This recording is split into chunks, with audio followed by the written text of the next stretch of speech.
सुप्रभातम बच्चों, मैं राधा चौहान संस्कृत की कक्षा 7 में आपका स्वागत करती हूँ। प्यारे बच्चों, आज हम संस्कृत की पाठ्य पुस्तिका रुचिरा का तृतीय पाठ है। तीसरा पाठ स्वावलंबनम।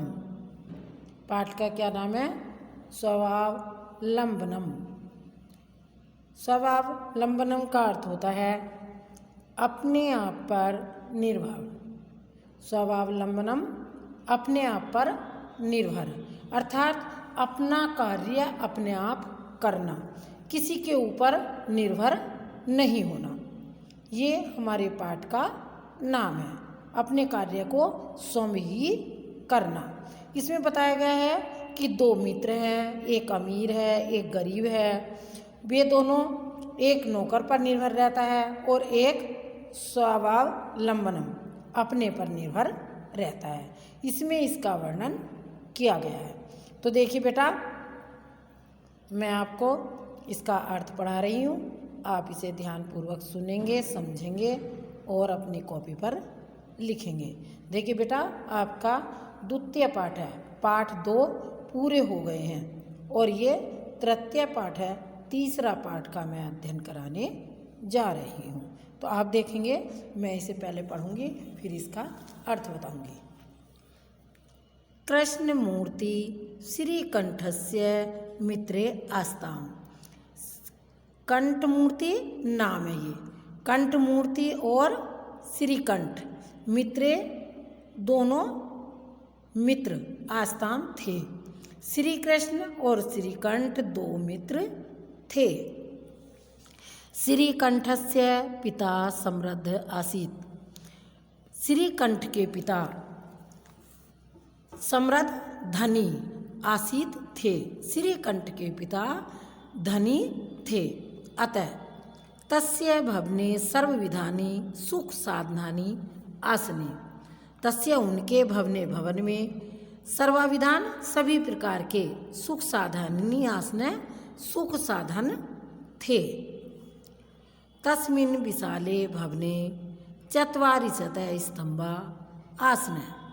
उनके विशाल बड़े बड़े भवन में, बड़ा भवन था, उनके भवन में 44 स्तंभ खंबे आसने थे।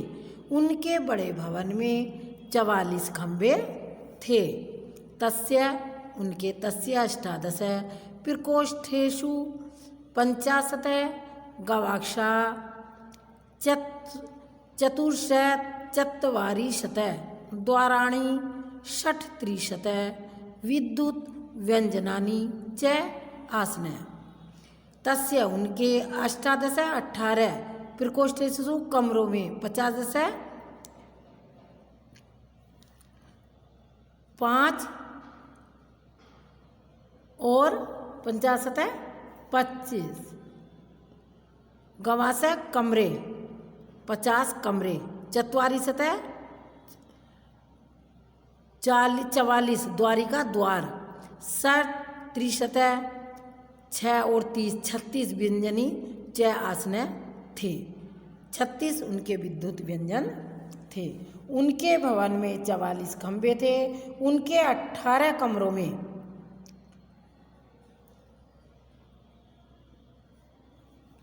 50 दरवाजे और बिजली के सामान, 44 36 विद्युत व्यंजनी बिजली के खंबे थे। उनके कमरों में 18 50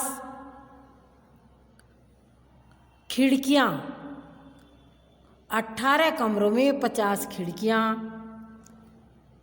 44 द्वार और 36 बिजली के सामान थे।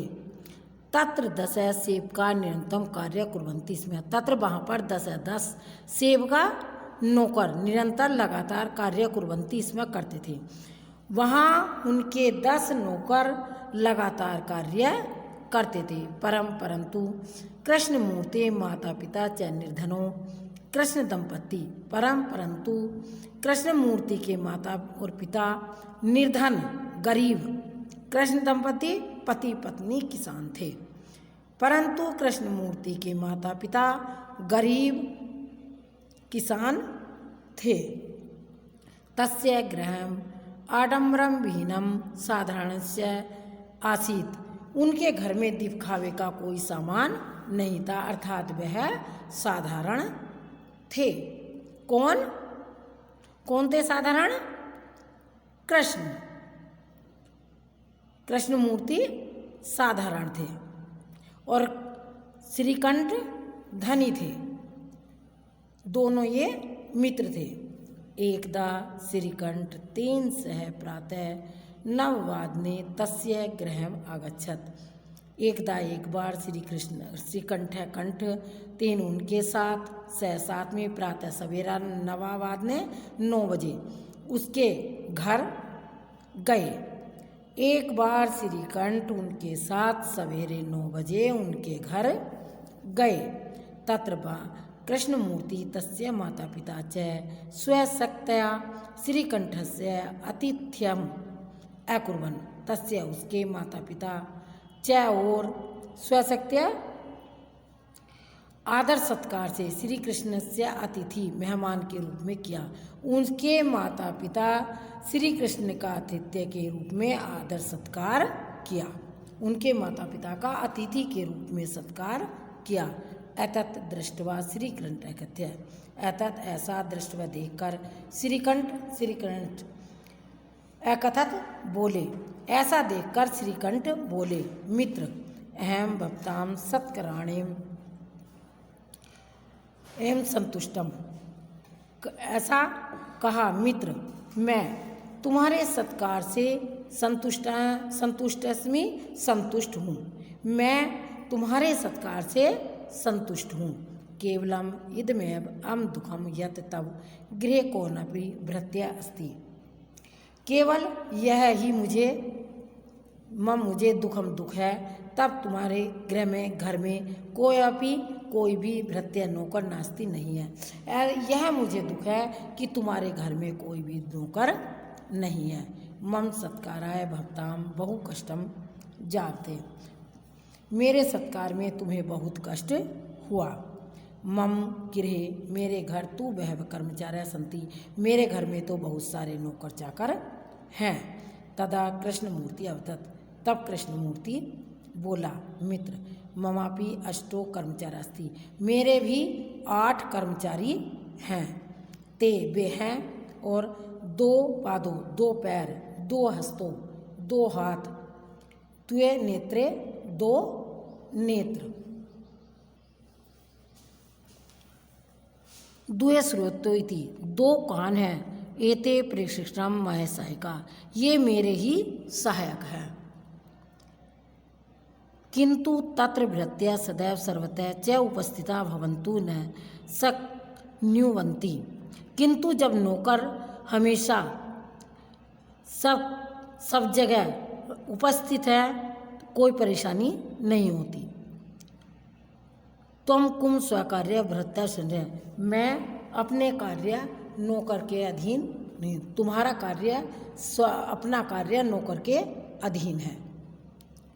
तदा जब वे अनुपस्थित होते हैं, तदा जब तुम कष्टम अनुभवती, जब वे अनुपस्थित होते हैं अर्थात काम पर नहीं आते, तब कष्ट अनुभव होता है। स्वावलंबन न तू सर्वथा सुखम, स्वावलंबन अपने कार्य में सर्वथा सुख से ही, न कदापि कभी भी कष्ट भवती, मुझे कष्ट नहीं होता, मुझे अपने कार्य में कभी भी कष्ट नहीं होता। बेटा ये मैंने यहाँ तक अर्थ पढ़ा दिया है, आप इसे ध्यानपूर्वक सुनेंगे, समझेंगे और अपनी उत्तर पुस्तिका पर करेंगे।